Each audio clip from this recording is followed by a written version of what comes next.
Muy buenos días, buenas tardes, depende de dónde nos encontremos, al Centro Medjugorje con estas enseñanzas que cada sábado nos ofrece el Padre Inocencio. Muchísimas gracias, Padre. Muy buenas tardes. Buenas tardes porque estoy en Barcelona.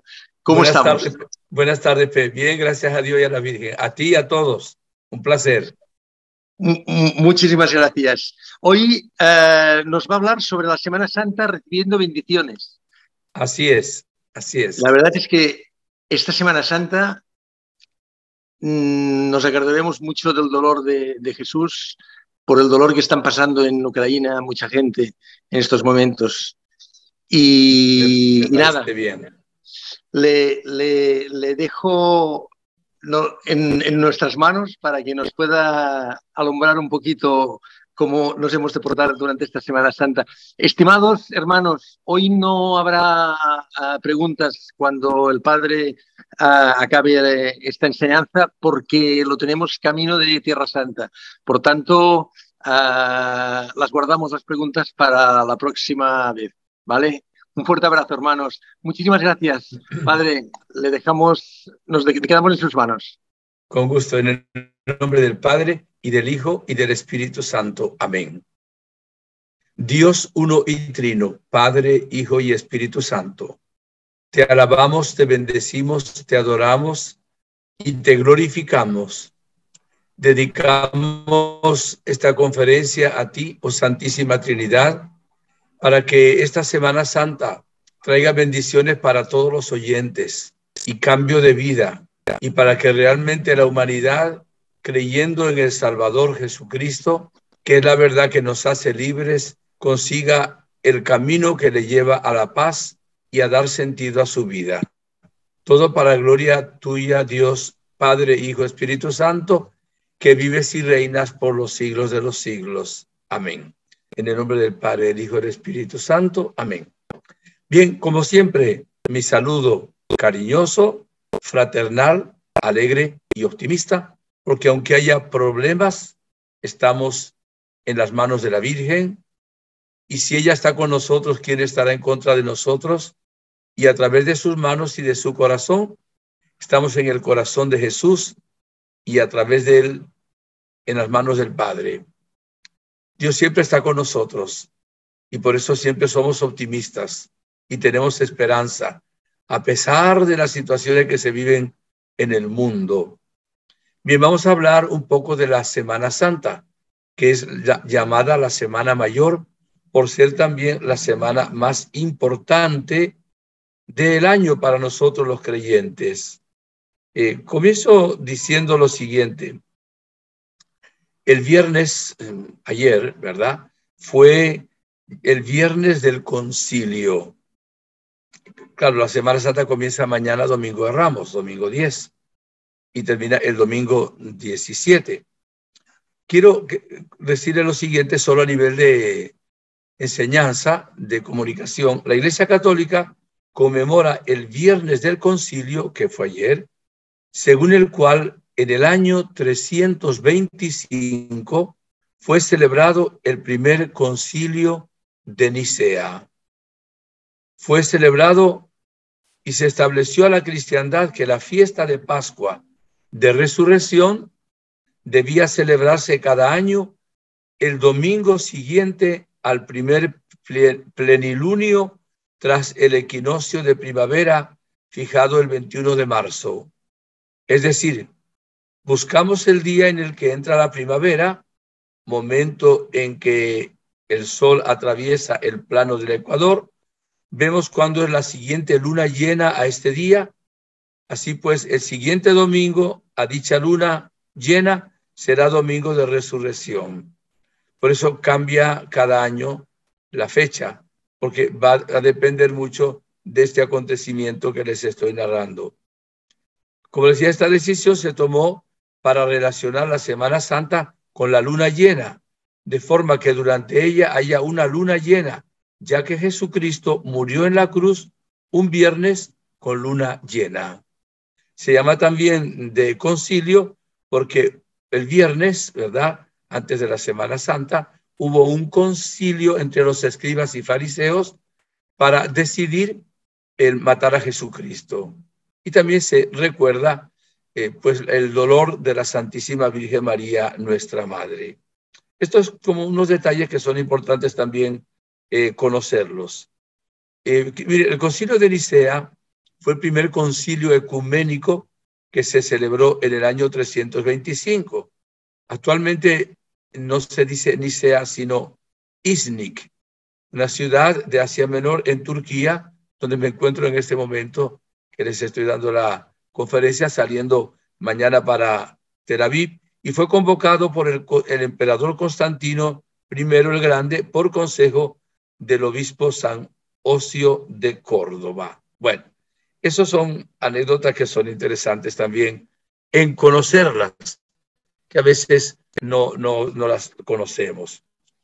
Les decía que la Semana Santa, de lo cual estamos ya hablando, tiene lugar en este año, en el mes de abril, comenzando el 10, Domingo de Ramos, y concluyendo el día 17, Pascua de Resurrección. Esa es la semana. En este acontecimiento tenemos mañana la solemnidad del Domingo de Ramos o Domingo de Palmas. ¿Y por qué Domingo de Ramos o Domingo de Palmas? Es el día en que Jesús entra por última vez en la ciudad de Jerusalén. Cuando entra en Jerusalén, entra para dar su vida por nosotros. De ahí que el color que se utiliza mañana domingo es el color rojo, para recordar que Jesús entra en Jerusalén para morir, repito, derramar su sangre por nosotros.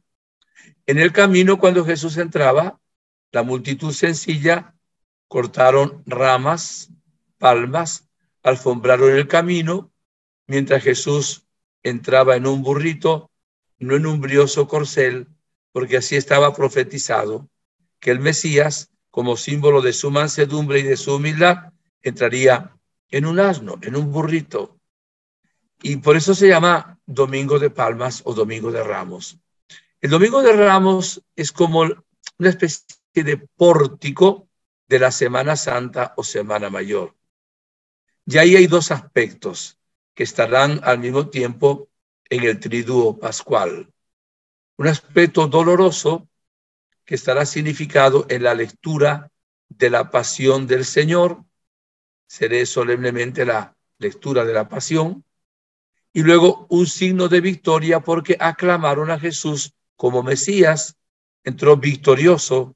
Por eso tiene esos dos aspectos al mismo tiempo, de sufrimiento, de Viernes Santo y de Pascua por las palmas, símbolo de la victoria de nuestro Señor Jesucristo. Hoy nosotros nos preparamos para ya el día de mañana. Es un día en que la multitud de los que creen acude a los templos. Hay una misa solemne en primeras horas de la mañana, donde se bendicen las palmas o los ramos. Se lee primero en un lugar apropiado el Evangelio, donde muestra que Jesús entró en Jerusalén, mandó que le buscaran el burrito, se subió en él y luego entró en esta ciudad con cantos, con aleluyas, victorias de parte del pueblo sencillo. También nosotros mañana entraremos como nuevo pueblo, acompañando a Jesús, que va a estar representado en el sacerdote que presidirá la Eucaristía, que irá, como les decía, vestido de rojo, y probablemente un ministerio de música irá cantando cantos apropiados a los Hosanna, ¿verdad?, al Hijo de David, que cantaba el pueblo de Israel, la gente sencilla, cuando entraba Jesús en Jerusalén. La palma, el ramo, no hay que tomarlo como algo de superstición. Es una señal exterior de que en nuestro corazón aceptamos a Jesús como nuestro Salvador, como nuestro Señor, como Mesías y como nuestro Rey. Y la palma, pues, es el signo exterior. Muchas veces se hace una cruz en la palma y se coloca a veces en un lugar de la casa. Está bien, porque nos recuerda a lo largo de todo el año lo que proclamamos el día de Domingo de Ramos. De las palmas que utiliza el sacerdote, luego se queman y se usará para el año que viene el miércoles de ceniza, porque esa palma pues quemada da ceniza, para colocarla en nuestra frente y empezar una nueva cuaresma. La cuaresma termina el Jueves Santo. El Jueves Santo comienza el Triduo Pascual. Ya les he explicado en alguna otra ocasión por qué comienza el jueves y por qué se llama Triduo, aunque toca 4 días. Muy sencillo. Los judíos, los israelitas, los israelíes, celebraban el inicio del día o también el terminar el día, no como nosotros. Para nosotros el día concluye a las 12 de la noche y a esa hora comienza el nuevo día. Ellos comienzan el día o terminan el día, digamos, hacia la puesta del sol. En aquel tiempo no había relojes. Cuando ya caía la oscuridad, se terminaba el día. Y cuando seguía de inmediato el nuevo día, a esa misma hora. Incluso todavía, lo veré si Dios quiere, en Jerusalén, el próximo sábado, cuando ya llega el Sabbat, el viernes, hacia las 3 de la tarde, los judíos apuradamente cierran los negocios, las tiendas y se preparan para ir a la sinagoga. En este momento no tienen templo, solo el muro de los lamentos. Y entonces ellos empiezan el día de esa manera.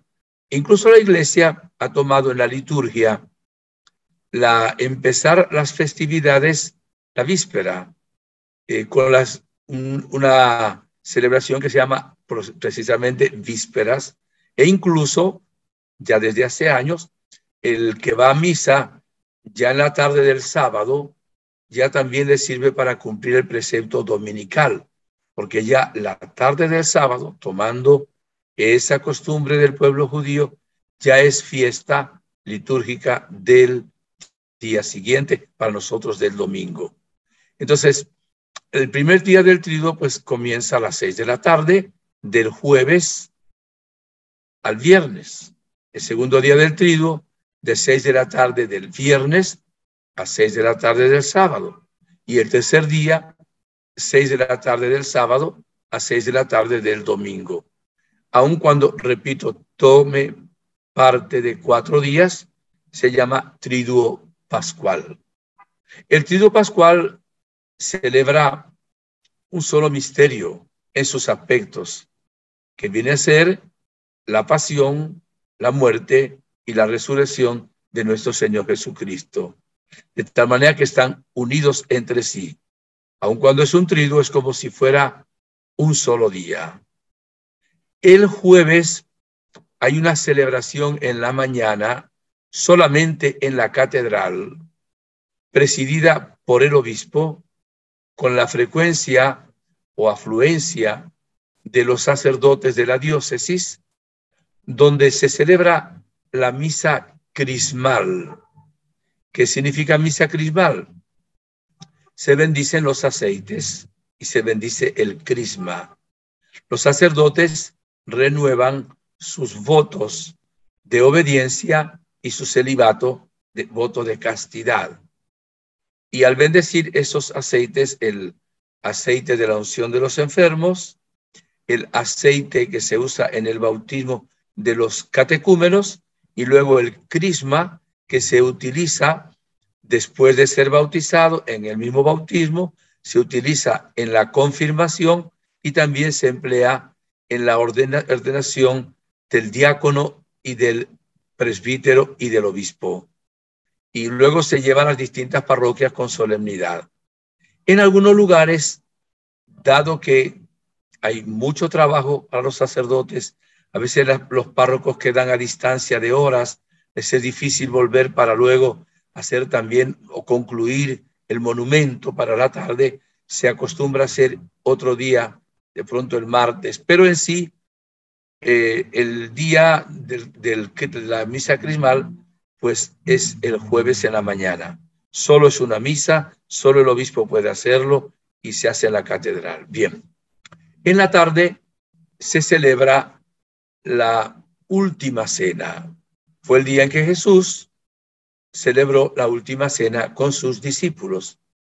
Este día comió el cordero pascual judío, anticipó la fiesta de Pascua judía, que ese año era en sábado, muy solemne, la anticipó el jueves en la noche porque iba a morir el viernes y por supuesto no iba a celebrar la cena pascual judía. Después de comer el cordero pascual con panes ácimos sin levadura y copas de vino, hierbas amargas con el cordero pascual, Jesús instituyó dos sacramentos: la Eucaristía, la Santa Misa, la comunión, y el sacramento del orden sacerdotal, el sacerdocio. Es como si Jesús hubiera dicho, ya lo había prometido, claro, que lo que iba a ocurrir el viernes en forma cruenta, sangrienta, su entrega total, su sacrificio, lo adelantaba de una manera sacramental, estando realmente presente él, misterio de fe y de amor, sin derramamiento de sangre, pero en forma de banquete. De tal manera que esa última cena también fue la primera cena cristiana, fue el primer banquete de la Pascua de Jesús, de este mundo a la eternidad, donde por cierto también se renueva luego la Pascua de toda la iglesia, siendo el primer día del triduo, luego el domingo. Pero ya por ejemplo, en la antigüedad, los catecúmenos que estaban sin poder participar en la Eucaristía, se confesaban en la Cuaresma e iban por primera vez a comulgar después de perdonar sus pecados completamente el Jueves Santo. Antes solo podían asistir a la liturgia de la palabra, pero no a la Eucaristía, y no podían tampoco comulgar. Tenían que cumplir primero la penitencia y después de demostrar su arrepentimiento, cumpliendo la penitencia y confesándose, participaban el Jueves Santo, que también se hace solo una Santa Misa ese día. Se hace en cada parroquia. Hay autorización de hacer una misa en lugares lejos de la parroquia, pero una sola, a eso me refiero, en cada iglesia, en cada templo, porque realmente se recuerda, no solo se recuerda, se celebra el memorial, que no es solo una memoria, sino que es una realidad. Se cumple no como un mero rito, sino que hace presente lo que ocurrió en el cenáculo el Jueves Santo, la institución de la Eucaristía. Cuando Jesús dijo, tomen y coman todos de él, esto es mi cuerpo, que mañana se entrega por ustedes. Tomen y beban todos de este cáliz, cáliz de la nueva y eterna alianza, cáliz de mi sangre que se derrama por ustedes y por muchos para el perdón de los pecados. Y luego dice, hagan esto en memoria mía. ¿Quién iba a poder hacer a lo largo de los siglos y del tiempo? Si Jesús decía, hagan esto en memoria mía, pues tenía que ser lo que Cristo instituyó. Los apóstoles, los sucesores de los apóstoles, que son los obispos, con los presbíteros o sacerdotes, que son su mano derecha y sus delegados. Por eso es el día en que Jesús instituye, repito, la Eucaristía, la Santa Misa y también el sacramento del sacerdocio, el orden sacerdotal. Ese día Jesús lavó también los pies a sus apóstoles en un gesto de humildad y de servicio, dándonos también el mandamiento nuevo. Un mandamiento nuevo les doy, que se amen los unos a los otros como yo los he amado a ustedes. Dado que es el día de la Eucaristía, después de la misa se acostumbra a colocar el Santísimo. El Santísimo son las hostias que quedaron de la misa. Santísimo es Dios.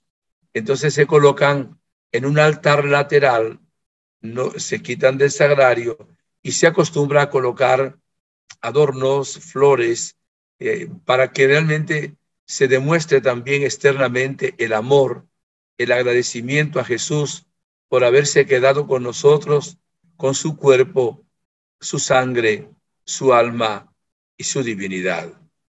Se ha dicho que la misa en algunas ocasiones es un sacrificio, el mismo de la cruz, pero de una manera incruenta.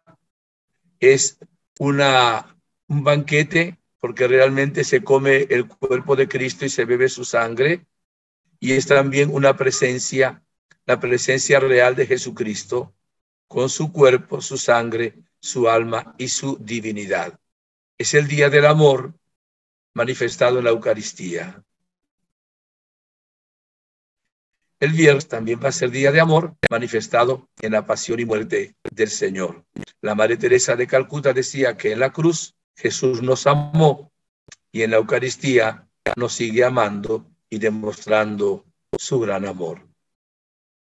En esta semana hay 2 días en que también la Iglesia nos invita a algo especial, que es el miércoles santo y el Viernes Santo. Nos invita a 2 cosas. La Iglesia nos ha invitado 2 días de ayuno, que fue el miércoles de ceniza, por eso corrijo, y el Viernes Santo. Pero es que son 2 cosas y por eso dije 2 miércoles equivocado. Nos invita al ayuno y a la abstinencia. La abstinencia es para personas que han cumplido 14 años, siguiendo en adelante sin fin. Todos los que no tengan una enfermedad que les imposibilite ayunar, se les invita ese día a no comer carne de ninguna clase, ni carne de res, ni carne de pollo, ni carne de cordero, ni carne de nada, de gallina, ni carne ni derivado de carne. Entonces, hacerlo como un sacrificio.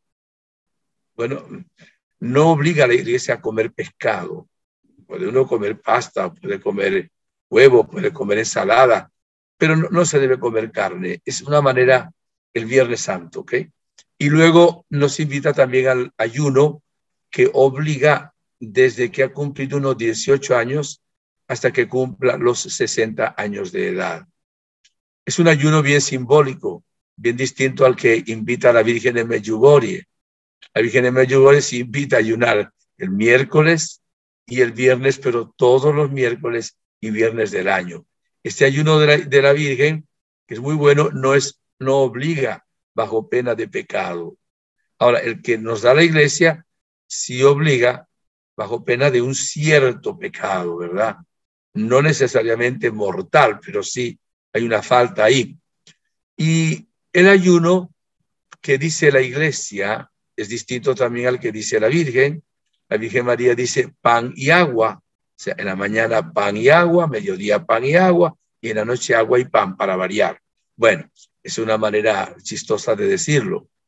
El ayuno que dice la Iglesia, pues es hacer una comida normal. Y las otras 2 comidas que uno hace, pues hacerlas una tercera parte, de la mitad, y ofrecerle eso. Lo importante es el amor y el sacrificio. Y también, pues, hacer algún tipo durante todos los viernes del año de sacrificio, de obra de misericordia, vía crucis, etcétera, para acordarnos de la pasión del Señor. Así como el Jueves Santo, el centro de la celebración es la Eucaristía, que luego es la hostia consagrada, ¿verdad? Y el cáliz. El Viernes Santo, el centro es la cruz, porque Jesús murió en la cruz por nosotros.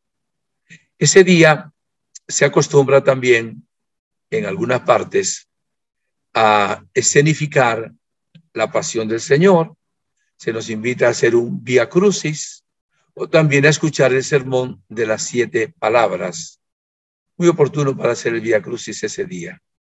Y la celebración no es misa. Hay 2 días que no hay misa en todo el año. Son el Viernes Santo y el Sábado Santo. Porque la misa del Sábado Santo en la noche ya no es del sábado. Ya es vigilia pascual. Corresponde al día de Pascua. Pero bueno, ahora lo vamos a comentar. Entonces es una celebración donde se medita la palabra, ¿verdad? En esa palabra se vuelve a leer la pasión del Señor. Hay una oración universal. Se ora por los ateos, se ora por los agnósticos, se ora por los enfermos, se ora por los judíos, se ora por los creyentes, se ora por los enfermos, se ora por los no creyentes, se ora por todo el mundo, se ora por la paz, que bien lo necesitamos ahora, después de la liturgia de la palabra, con una breve homilía del sacerdote, se hace una oración universal. Después se venera la cruz, recordando que Jesús dio su vida por nosotros en medio de muchísimo dolor, terrible, el dolor que sufrió Jesús en la pasión y en la cruz, 3 horas de cruel agonía, sujetado a 3 clavos, los pies fue un solo clavo, y los clavos no fueron en las manos, sino en la muñeca. Uno de ellos parece que le estuvo rozando todo el tiempo en esas horas un nervio, según dice la sábana de Turín, pensando que realmente perteneció o pertenece a Jesucristo. Y también se da la comunión a las personas que estén preparadas. Pero en la celebración, sin ser misa, se acostumbra ese día también a hacer luego una procesión con la imagen de la Virgen Dolorosa, con los pasos en España, por ejemplo, de un modo especial en Sevilla, en Valladolid, en Zamora, y también las distintas parroquias con Jesús Nazareno, con la cruz, con las imágenes respectivas que tengan, que nos recuerdan lo acaecido en ese triduo pascual. Ya ese día es parte de la Pascua. Jesús es cierto que muere. En la cruz tiene 3 aspectos. El aspecto que más le llama la atención a la gente es el del dolor, que fue impresionante. No voy a hablar ahora del dolor de la cruz de Cristo, no tengo tampoco el tiempo, pero hay algo más importante que el dolor. Ese dolor, que fue muy grande, fue la manifestación más clara del amor. Nadie tiene amor tan grande como el que da la vida. Entonces Jesús, que nos podía haber redimido con una lágrima, una gota de sangre, un suspiro, porque al ser Dios hubiera tenido valor infinito, quiso, no obstante, para que nunca nadie dudara de su amor, morir por nosotros clavado en una cruz, con una tortura impresionante precedida por la flagelación, se cree que 120 azotes, la coronación de espinas, el cargar con el madero de la cruz, las caídas, los siguientes golpes, etcétera, y luego pues clavado en ese madero en el Monte Calvario. Fue por amor a ti, por amor a mí. Mire, no hay otra explicación valedera al misterio del dolor, como él, siendo Dios, siendo inocente, quiso cargar sobre sus espaldas absolutamente todos los males de la historia, los pecados, las enfermedades, las depresiones, las angustias, los miedos, el dolor que hay por la guerra, todos los males los cargó Jesús. ¿Y cómo tuvo tanta fuerza? Porque era Dios. Pero esa fuerza no le quitaba el dolor, más bien le daba fuerza para sufrir más. Todo lo hizo por amor. Y le decía a un alma, si solo tú hubieras existido, yo te amo tanto a ti que por ti hubiera muerto en una cruz. ¿Puede usted creer eso? Que Jesús murió por usted en una cruz. ¿Crees que murió por ti Jesús en una cruz? Y ahí dijo las famosas 7 palabras. Padre, perdónalos, porque no saben lo que hacen. Fíjense que Jesús está orando por nosotros, por los que le estaban llevando a ese suplicio, por los que lo acaban de crucificar. Pero como también nosotros contribuimos a crucificarlo con nuestros pecados, también oró por nosotros. O sea que Jesús, desde la cruz, estaba pidiendo al Padre que tuviera misericordia de nosotros que somos pecadores. Sabemos la infinita misericordia de Dios. Estamos todavía en tiempo de misericordia. El que se acoja a la misericordia no tiene que pasar luego por el momento de la justicia divina. Por eso acudamos a la misericordia del Señor. En este tiempo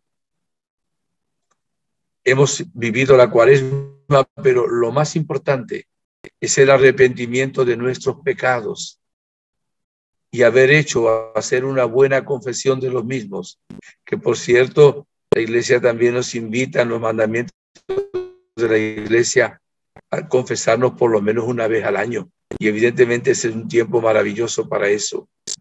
Pero Jesús pide al Padre Celestial misericordia. Después dice al ladrón, hoy mismo estarás conmigo en el paraíso. Aquel ladrón que a veces lo llamamos el buen ladrón, que había sido malo, reconoce sus pecados. Le dice al otro que está como burlándose de Jesús, ¿no te da a ti miedo, no te da vergüenza el hacer esto? Nosotros somos culpables, se reconoce.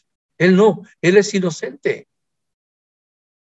Y además de reconocerse culpable, clamó a Jesús. Creyó en él como Salvador. Dentro de lo poco que haya creído, apenas lo había visto un tiempecito cuando iba hacia el Monte Calvario, y todo lo que había ocurrido allá, vio la actitud de Jesús y le dijo, acuérdate de mí cuando llegues a tu reino. ¿Qué le dijo Jesús?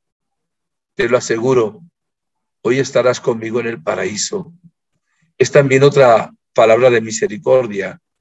La primera vez pide por todos y ahora perdona a este ladrón todos sus pecados y se los lleva al cielo. Qué impresionante.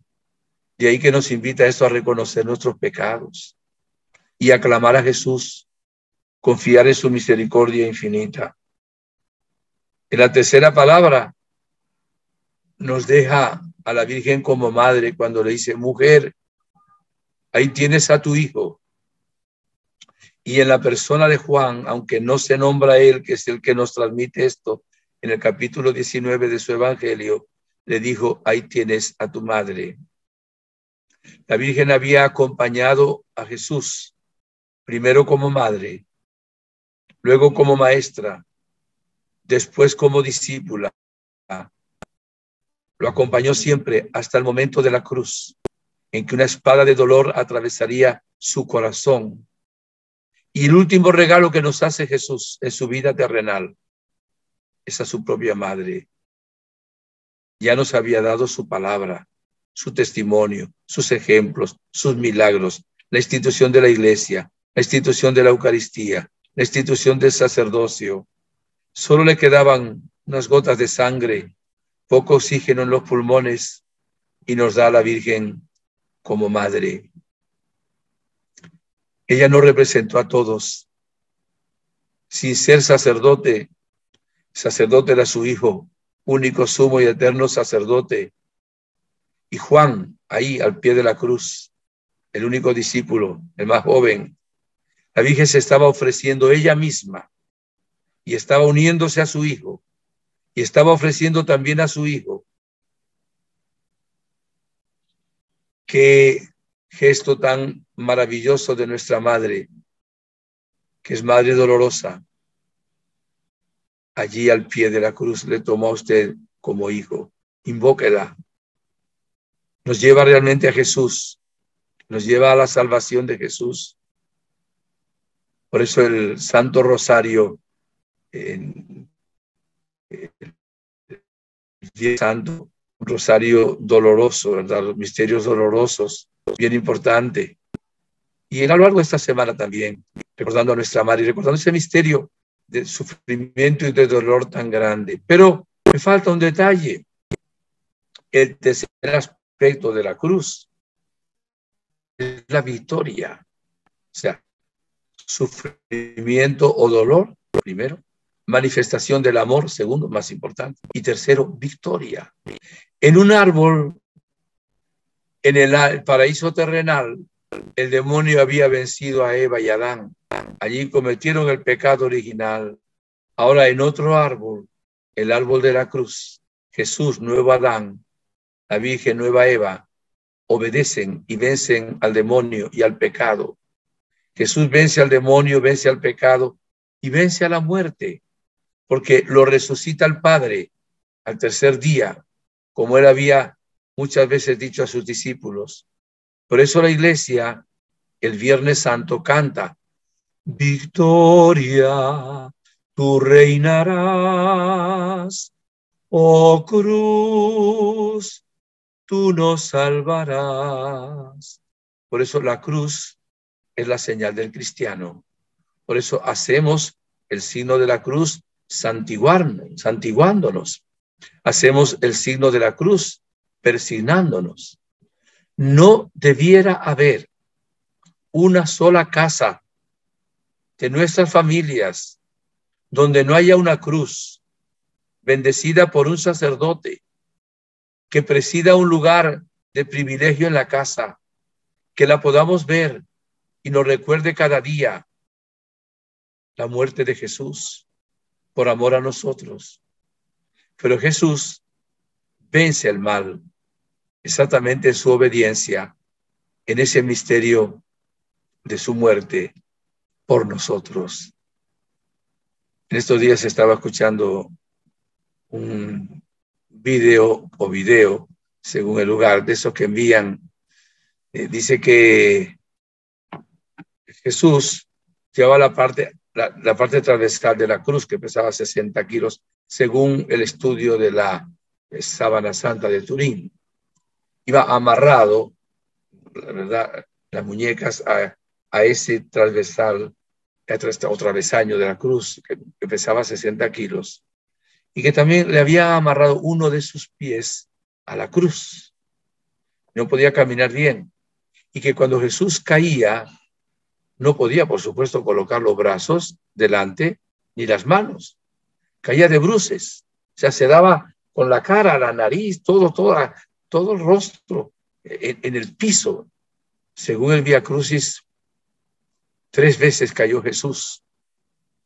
Y los soldados pensaban que ya no iba a llegar al monte Gólgota. Claro, no había dormido, lo habían abofeteado, no había comido, lo habían flagelado, lo habían llevado de tumbo al tambo, de Pilato a Herodes, de Herodes a Pilato, lo habían, algunos reos morían en el momento de la flagelación. Desnudaron totalmente en una columna baja, 2 personas expertos en dar latigazos, ¿verdad? Que tenían unos látigos con unas bolas que tenían luego como una especie de puntas de metal, y cada uno tenía 4, y se calcula, estudiando la Sábana de Turín, que por lo menos 120 golpes donde salía la carne, se rompía, salía la sangre, no había prácticamente ni un palmo sin que tuviera esos golpes de Jesús. Algunos morían de infarto por el dolor tan grande e insoportable, y otros pues derramamiento también de sangre que había. Luego además lo coronan de espinas a Jesús, que no era una corona, según esto que les digo, sino un gorro. Se calcula 50 espinas clavando el rostro de Jesús. En algún otro lugar dice que le quitaron una vez para colocarle de nuevo una túnica, se la volvieron a poner otra vez se la volvieron a quitar, se la volvieron a poner otra vez. No sé si eso es cierto, pero es lo que he leído en algunas ocasiones sobre lo que fue la cruz con la corona de espinas. Por eso no tenía cómo reclinar su cabeza. Ese texto se habla porque Jesús era pobre y no tenía casa propia cuando estaba en la vida pública, pero aquí Jesús no podía reclinar la cabeza por el gorro de espina que tenía.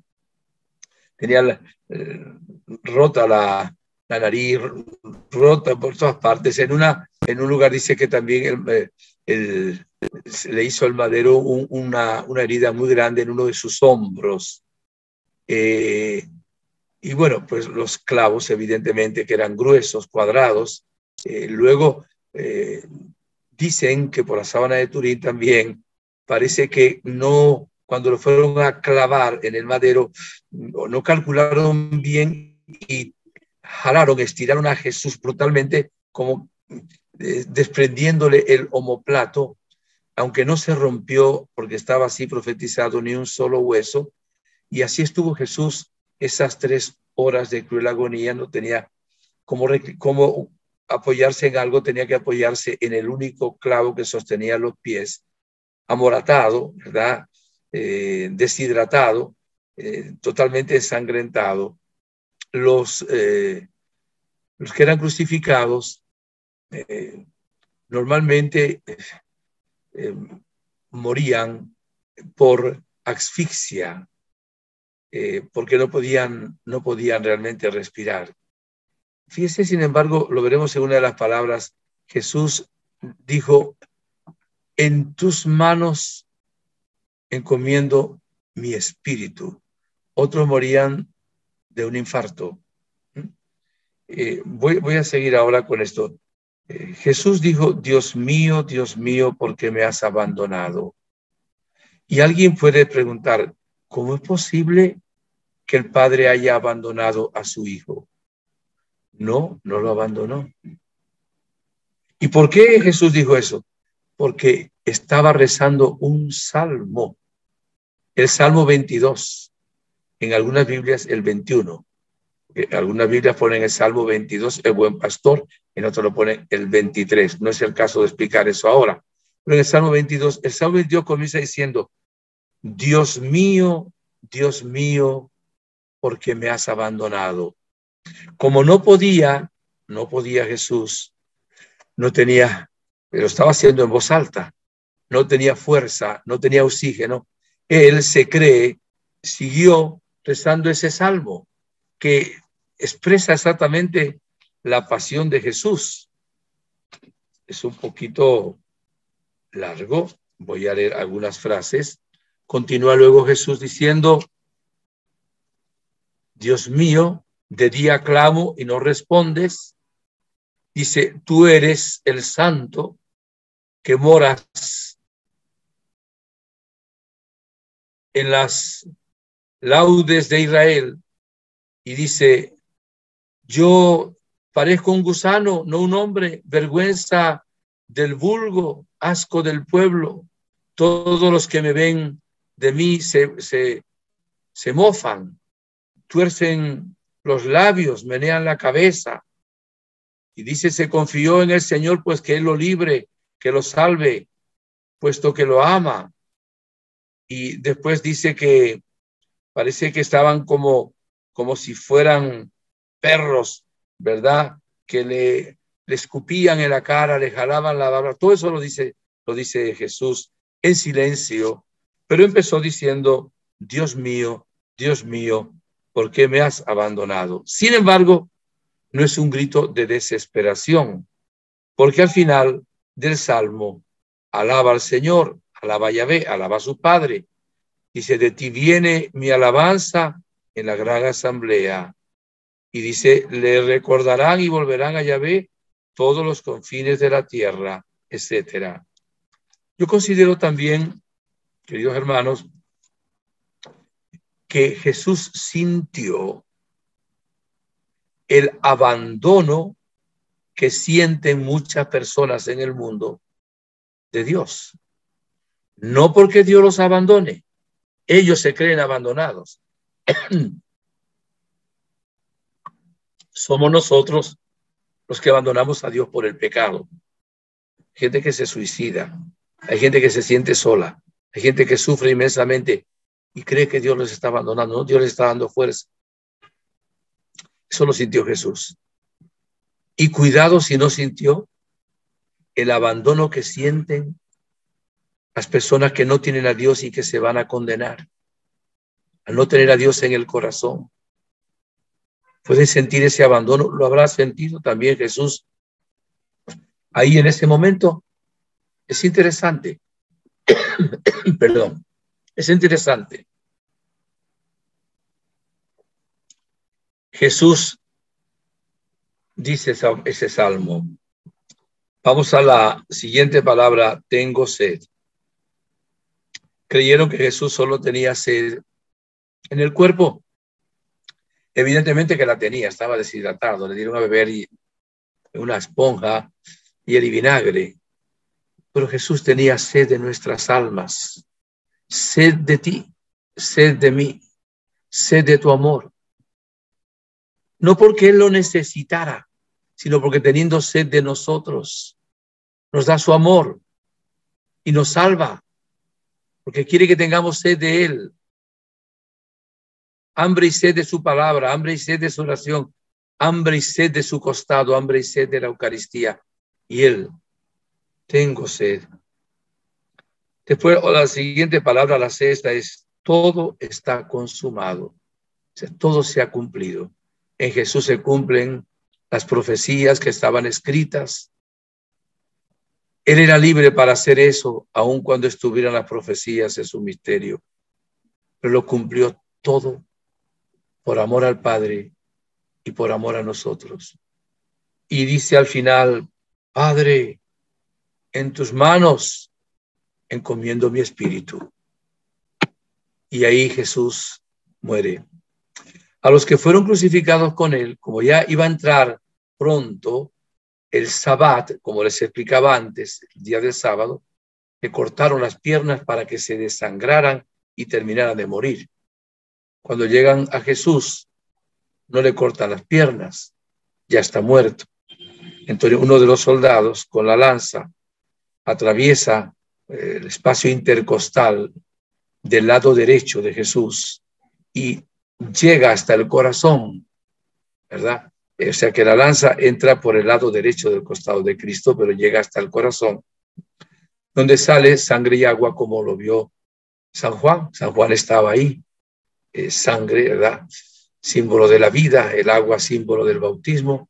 Luego recordando el cuadro a Santa María Faustina Kowalska, símbolo de la Eucaristía, símbolo de la vida nueva, símbolo también, pues, del bautismo, es agua que brota de su costado. Bajan a Jesús, lo colocan en las manos de la Madre, de la Virgen. Qué escena tan terrible, totalmente irreconocible y fuerte la Virgen. Lo entierran, Simón le entrega a Arimatea, Simón de Arimatea, su sepulcro nuevo que tenía, había preparado, por eso quedaba bien cerca del Gólgota, ahí mismo. De hecho, la iglesia del Santo Sepulcro tiene, se ve donde era el Monte Calvario, se ve hasta algunas piedras todavía, donde estaba la cruz, se puede meter el brazo para llegar donde Jesús se metió, donde estuvo clavado, y luego a pocos metros, no sé el número de metros, pero pueden ser unos 100 metros quizá, ahí está Santo Sepulcro, donde estuvo enterrado Jesús. El lugar más santo que tiene la tierra es exactamente el Santo Sepulcro. Y bueno, Dios mediante, si Dios me da vida y salud, el domingo de resurrección o el viernes, más probable, estaré en el Santo Sepulcro.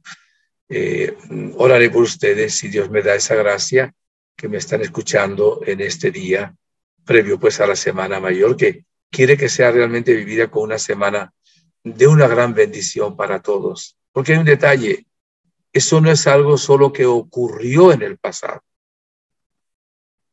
Hoy se hace presente sus méritos, su entrega.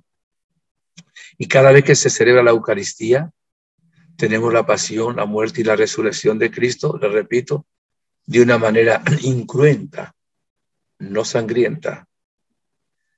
El Sábado Santo es un día alitúrgico. Bueno, se hace en la mañana laudes. Es un día de vigilar junto al sepulcro. Es como un día de duelo. Es como un día que debiera ser de silencio. También el Viernes Santo. Antes la gente no iba a la playa esos días. No iba de fiesta, no bebía aguardiente, no andaba escuchando música pagana. Por respeto, hoy el mundo ha cambiado todas estas celebraciones. Ni siquiera quiere que se llame Semana Santa, ¿verdad? Sino días de asueto. Y a mucha gente hará lo mismo. Pero no es una incoherencia muy grande no aprovechar siempre que se pueda para renovar nuestra fe, para agradecer al Señor, para entregarnos a Él, para apropiarnos de esa salvación que Cristo mereció por nosotros en la cruz. En algunos lugares, por ejemplo, los hermanos neocatecúmenos no solo ayunan el viernes, día que está mandado por la iglesia, sino que también ayunan el sábado completo. O sea, y luego, después de la vigilia pascual, ya en las horas de la mañana del domingo, cerca de las 6, entonces hacen un buen banquete, bien merecido también, ya celebrando también en una manera muy humana de comer con alegría el triunfo de Jesucristo. En la noche que está mandado en la liturgia, que sea ya cuando se ha puesto el sol, que haya oscuridad, se celebra ya la vigilia pascual. La vigilia pascual es el acto más importante que tiene la iglesia junto con el domingo luego de resurrección. La vigilia pascual pues tiene la meditación de varias lecturas. Se puede leer mínimo 3 lecturas del Antiguo Testamento y 2 del Nuevo. Se pueden leer también 8 lecturas del Antiguo Testamento, 2 del Nuevo. Se ve toda la historia de la salvación en esa palabra. Hay cantos también en los salmos. Esa vigilia pascual es una renovación hermosa en la fe por la palabra. Primero se comienza con una oscuridad para indicar el estado del mundo que no conoce a Dios. Se enciende el fuego nuevo, símbolo de Jesucristo. De ese fuego se enciende el cirio pascual, que va a estar luego durante todo el tiempo pascual encendido en las celebraciones. También se enciende cuando hay un funeral para indicar pues la resurrección de alguien pues que se pasa sus restos por la iglesia. Hay la celebración de la luz, se encienden velas y se canta "Esta es la luz de Cristo". Ahí se simboliza a Jesús, alfa y omega, primero y último, que va a estar en este año 2022 que sigue transcurriendo, como el que marca nuestra historia. Después de la liturgia de la luz viene la liturgia de la palabra. Después de la liturgia de la palabra viene la renovación de las promesas bautismales. Se cantan las letanías a los santos. Se bendice el agua de la pila bautismal. Si hay catecúmenos adultos, también puede ser que no sean adultos. Si hay niños, se bautiza a alguna persona y se renueva nuestro bautismo. Y luego viene, ese día ya se canta gloria. A lo largo de la Cuaresma no se ha cantado gloria ni aleluya, tampoco en la Semana Santa, ni en el Triduos, excepto ahora que ya se cantará aleluya, se cantará el gloria, y luego ya se concluye con la celebración litúrgica, que es renovar realmente nuestra Pascua. Los que participan ya en la vigilia pascual cumplen con el precepto dominical de la solemnidad de la resurrección. Pero algunos van en la vigilia y van también luego a alguna de las misas que se celebran el domingo. No sé si el próximo sábado les hablaré de la resurrección o de la experiencia que he tenido en Tierra Santa, si Dios me da vida y salud, en esta Semana Mayor. No obstante, pueden estar seguros que en cualquier circunstancia me recordaré de ustedes, los encomendaré mis plegarias, oraré y les invito a ustedes a renovar su fe, su esperanza, su caridad, celebrar con devoción estos días santos a los cuales realmente nos invita la Iglesia en el nombre de nuestro Señor Jesucristo. Les bendigo también ahora, queridos hermanos, en el nombre de las tres divinas personas, con ese signo, la señal de la cruz. Feliz Semana Santa. La bendición de Dios Todopoderoso, Padre, Hijo, Espíritu Santo, descienda sobre ustedes y les acompañe siempre. Amén. Muchas gracias por su atención. Que sigamos siempre bien. Un abrazo muy grande y a no desanimarse nunca, porque Jesús está vivo, resucita de entre los muertos y está siempre con nosotros. Hasta la próxima. Muchísimas gracias, Padre. Hasta la próxima.